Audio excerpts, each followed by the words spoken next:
Welcome to Optimize Every Day, where a 1% improvement daily is our goal.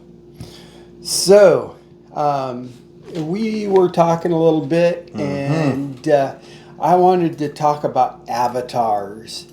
Um, Avatars are entities that are not real. They're fake individuals, kind of like the individuals in the movie Avatar. The Like characters the aren't movie. really real, but they imitate reality.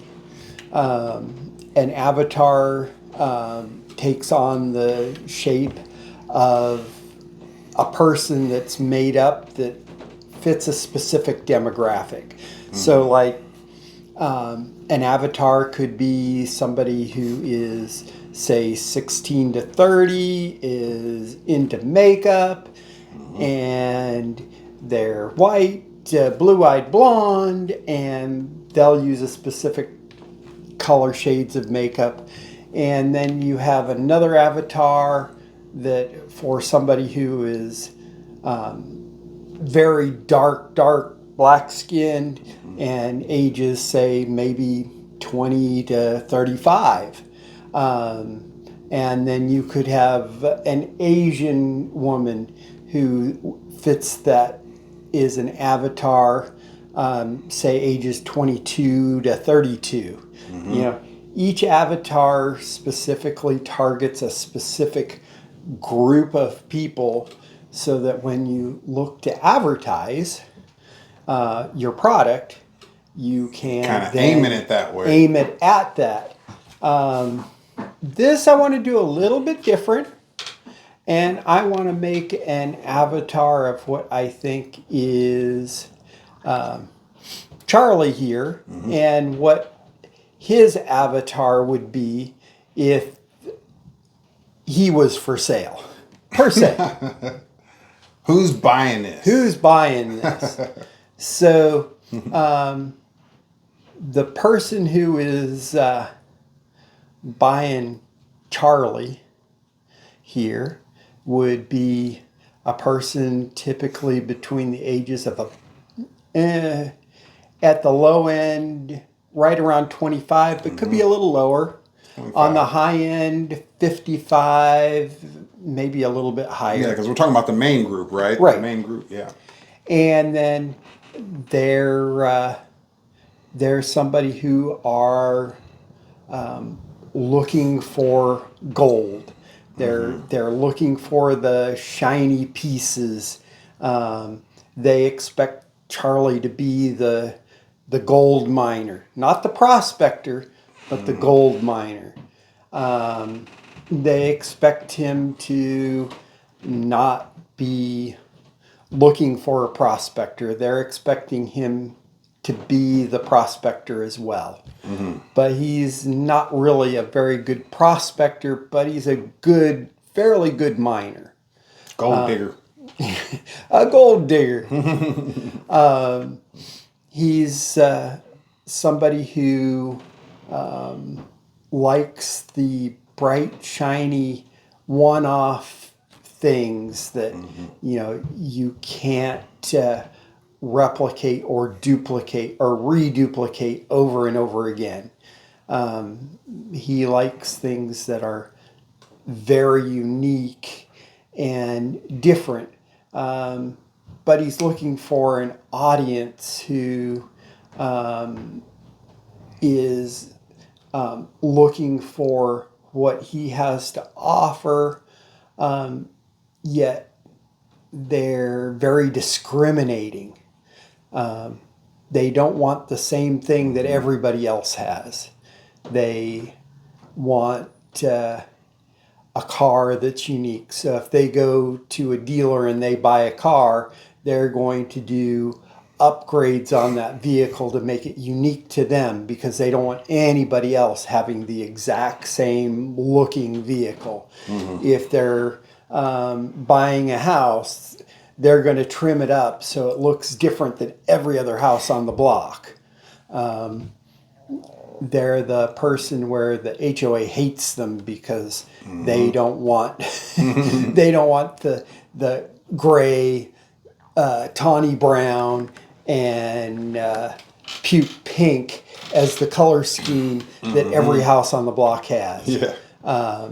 They want to, have a splash of, maybe purple or gold or royal blues or, those royal colors, things that, say, I'm better than the rest. Standout colors. He doesn't want I'm keeping up with the Joneses people. He wants to be, I am the Joneses and you can't keep up type of people. So, how have I done? 85%. 85%. Awesome. Better than a 73. So now having identified, that's about as good as you need to get on an avatar. If you're hitting, in the B range, that's pretty damn good. That's good for the. It's a good area. If you hit anywhere in there, you're probably successful. So it's definitely good. So if any of us could hit that. So as far as you are concerned,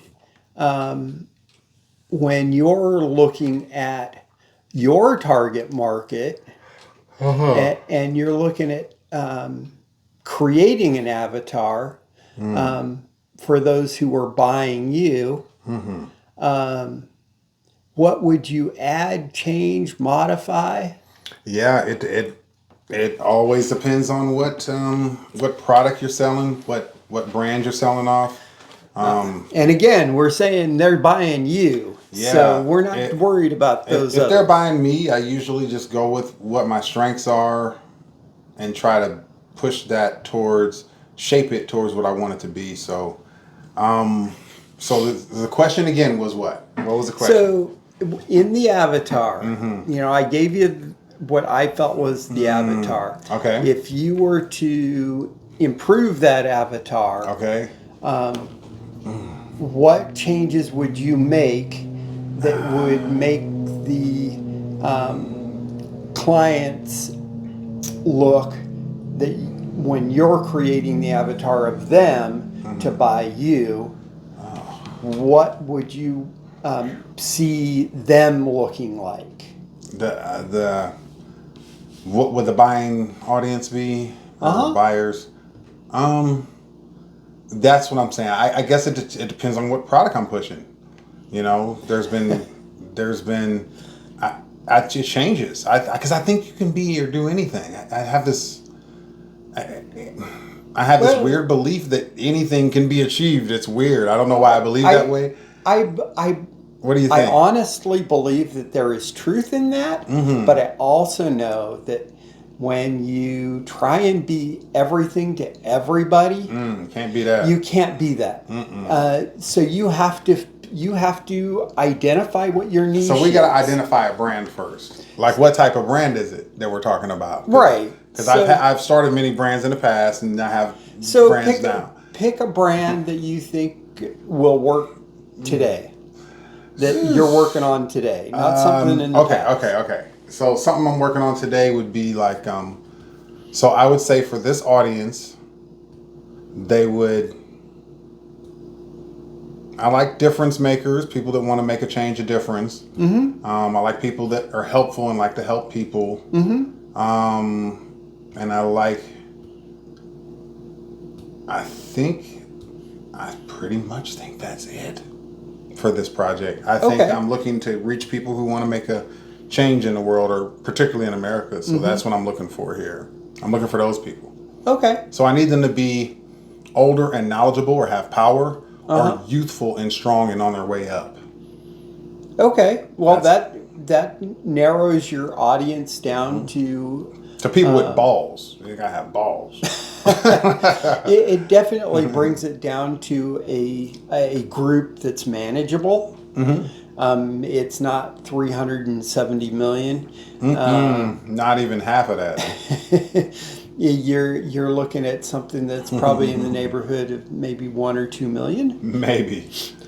So, when you're looking at something that's maybe 1.5% of the population, that's, while that is very narrow, it's an achievable group. Yeah, it's an achievable group, and it's a larger group than we think it is, and it's a growing group. That's why we're seeing a tide turn in our politics here in America and stuff like that, because we had a different group that was leading us down weird paths, and we got kind of weird in our country, and people, when things get weird and chaotic, people get hurt and bad things happen to our society. So I think we're seeing a shift now, where everybody's shifting to this. So it's kind of one of those things where, hey, if you get in early enough, you can really benefit and be a part of the change if you get in early enough. So I think it's a growing group. So when I hear that, if I'm part of that group,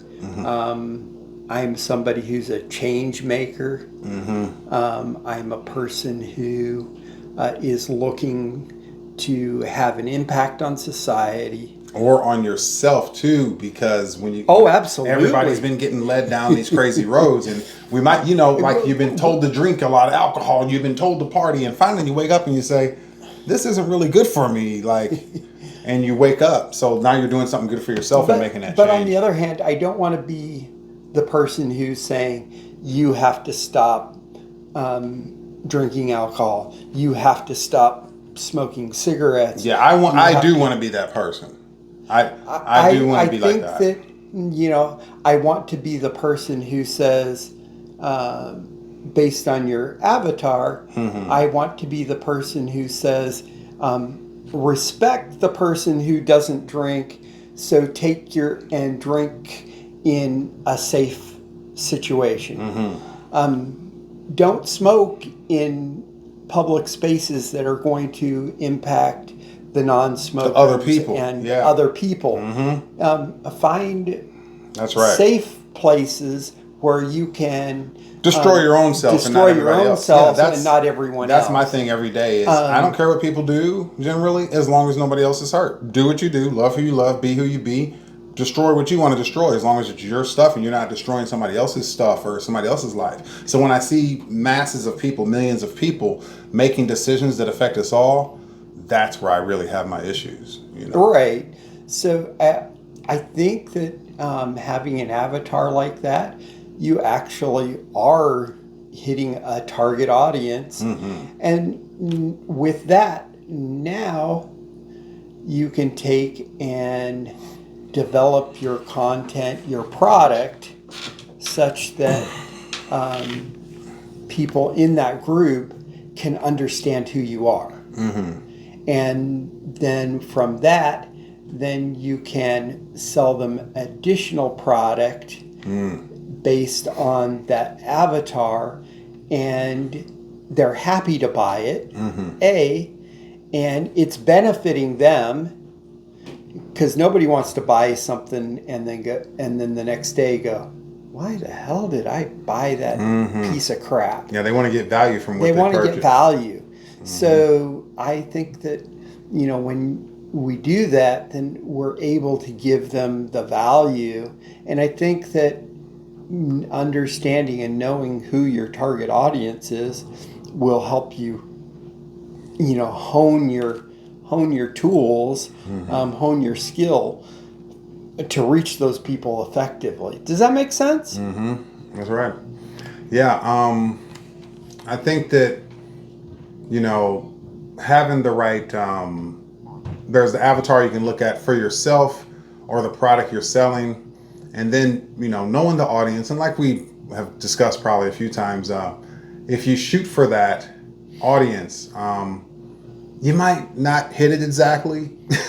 But so you need the insurance. You always need the insurance of having a great product regardless, because then it'll go where it goes, That's true, but you also know that when a good product is out there, when you hit your target market and they're buying it, they share it with others. That's right.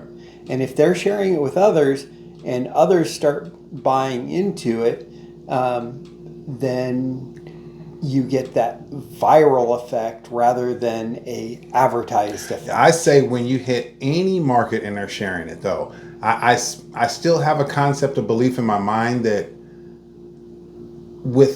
it depends on what industry you're in, right?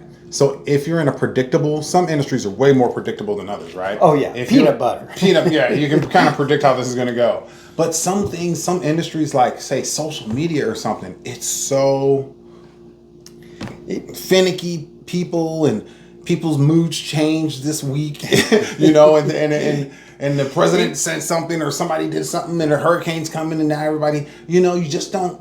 It's kind of a thing to where the only safeguard you have is to make viral content, like you just said. You have to make the virality is where it's at.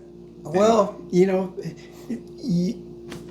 when you look at content that goes viral, you know, there is content that you sit there and go, damn, you know, that person was lucky because they just put up one thing and it just blew up. And then there's other people who put up content after content and that content remains to be viral, and it doesn't become viral, and then all of a sudden they put something out and it goes boom and it explodes.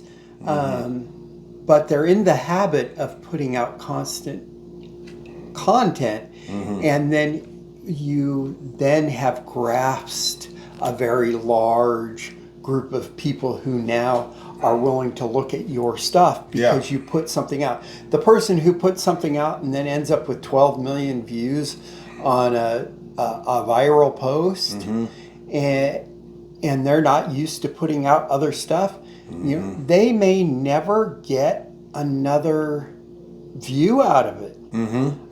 That's true. Because they're not in that habit of putting content out. You know, it goes back to the 1%. You know, if you've got the behaviors in place that are doing things and then you suddenly get something that blows up, and you've got all those people who then are going to be taking another look at you, and they'll probably go back and look at other content. I tell you, you're exactly right, because that did happen to me.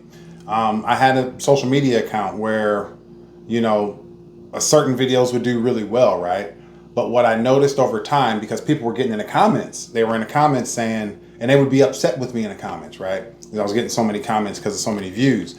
And there were so many people who said, I just binge watch all of this and I'm mad that there's not more. So that's what it is. When you go viral, it is going to lead people to you. And when they come to you, do they like everything else?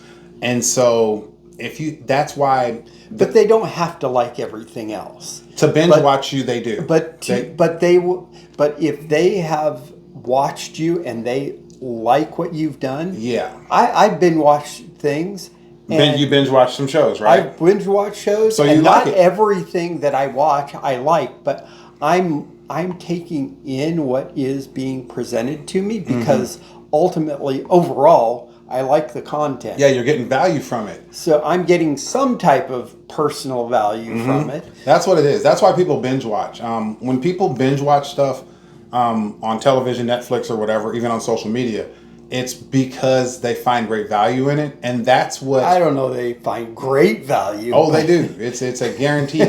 We might look at them and say, "Well, that's stupid. Why are you binge watching a cartoon or some anime?"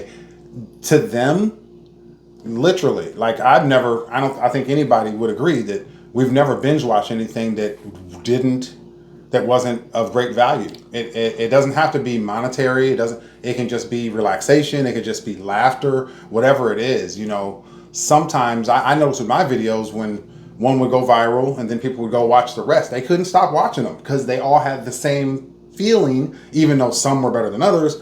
It's all one show, right? It's one big show you're putting on, and they feel and they take comfort. Some people took comfort in it. Some people would binge watch me because all my videos made them mad.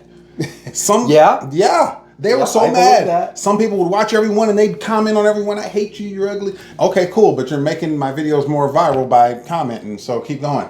And so they watch for different reasons. Some people hate watch you. They'll watch your whole podcast every day. And yet, if you're hitting that ideal person, whether they love you or They hate could- you, yeah, you can- it doesn't matter. It doesn't matter.